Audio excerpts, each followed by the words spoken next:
It's quiet out here. It's almost like I don't want to talk at full voice because it's so quiet. Just open desert, you know. Yeah, I'm out here in Arizona, southwest Arizona, down here by Quartzsite. This is the, I think this is the Mojave Desert out here. And I'm sorry about the wind, there's a slight breeze.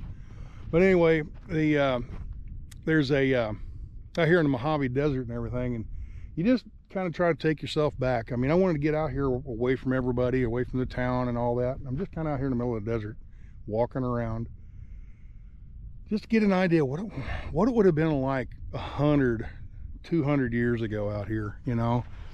The story, I got a little story to tell you today about a guy named Philip, Philip Tedro. And he would have been one of these guys out here 100 years ago walking around, and he ended up here in Quartzsite, was a miner, and gold miner and stuff like that. But he has a story. He goes back to the old country. He was born Philip Tedro over in Syria. Okay, so he's over in Syria. He's parented from, his mom and dad were Turkish and Greek ancestry. So anyway, he's over there and he decides he wants to come to America. So he packs up and he comes to America to make his fortune, I guess, or why do people come to America, you know? To get free government assistance. No. All right, I'm going to bleep that out. Anyway, come here to America to make his fortune. He comes over here, and the United States government gives him a proposition. Say, hey, we'd like you to be in charge of some weapons delivery system. And they're like, weapons delivery system, huh? Now, okay, now I'm going a little overboard on that. When I say weapons delivery system, you're thinking about a missile shooting a nuclear weapon up into the sky or something, okay? No, not a weapons delivery system, but in a way he was. For his day, this is 150 years ago, yeah, about 150 years ago. He's out here, and weapons delivery systems back then were basically bullets in a wagon. You put bullets in a wagon and you're delivering from point A to point B. So that's what he did. Well, out here, it's pretty harsh, especially in the summer. It's a beautiful day today. It's like 70 degrees and a light breeze. It's a beautiful day. But in the middle of summer, I used to drive right across this I-10 here back and forth twice a week. I did it for 20 years almost. And it can get brutal out here in the desert during the summer. Out in this area, you're in the 110, 115 all the time. You go over just a little bit over into Blythe and California area, you're in the 120s pretty easy. So Phoenix is always up there in the 100 teens, you know. So anyway, it gets hot and brutal out here, and it's tough on horses, tough on mules, tough on donkeys, burros, you know, whatever, you know. And so the government decided, hey, let's try a desert animal. Let's buy some camels. So they bought a few here and a few there. They ended up getting 33 camels, and they brought them over here to the country, and they hired Philip Tedro to be a #1 camel driver. And there was, I think, 8 of them, 8 guys, 8 men running 33 camels, just like they do over in the Sahara and the Mideast and everything. And they're driving the camels across the desert. Let's try it here, see if it works. And it worked pretty good, but camels are nasty old animals. They're big and they're nasty.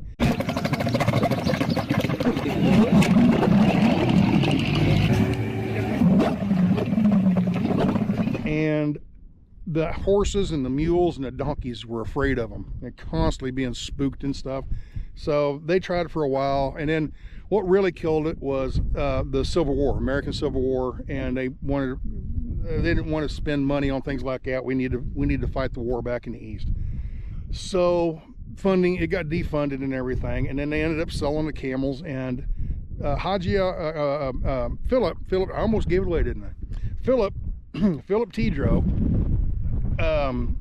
he decides to buy a few of those camels and just runs them himself as a private, pack train. And he did it somewhat successfully for a few years, but then it ended up, kind of falling apart on him. So he ended up just quitting all that and coming here to the Quartzsite area and became a miner, a gold miner, up until he died in 1902. So he was born in 1828 and lived till 1902. And he's buried right over here in town in this cemetery.